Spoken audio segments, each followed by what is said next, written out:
formeel en uitmuntend beplan. Beter kry jy nie. Linley is 'n tipiese Britse speurreeks in die tradisie van Agatha Christie. 'n Blink slim speurder sonder 'n bang haar op sy kop ondersoek in elke episode 'n moord stylvol en los dit op.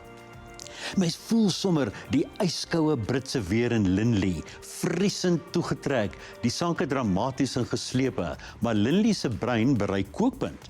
Sy kollega is aanvanklik nie ingenome met hom nie, nog minder hou sy bevelvoerder van hom. Hy het dus meer as 2 struikelblokke en dan moet hy nog 'n ingewikkelde moord oplos. Die sukses lê in die kontras tussen die 2 speurders, veral Sophia Barclay wat self indringende vrae vra. Die 2 is gedig. Linley is 'n rusbank speurverhaal op DStv Catch-up. 'n kampeerterrein, baie karakters, 'n moordenaar wat na baie jare vrygelaat word en geraamtes wat uit die kas tuimel. Dit is waaroor die TV-reeks Die Oord handel, waar ook speurwerk gedoen word, maar anders as Linley.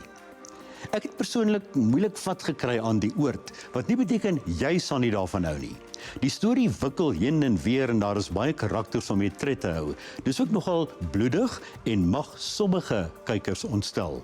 Mens bewonder die stewige spel van ons voorste vroue akteurs, Jana Kreur, veral Erika Wessels en die wonderlike Antoinette Kellerman wat van 'n karakter wat 'n karikatuur kon word, 'n mens maak.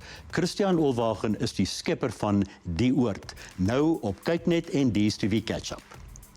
Jy kan hierdie resensies op Ontbytsake se webtuiste lees. Volgende week The Mandalorian and Grogu.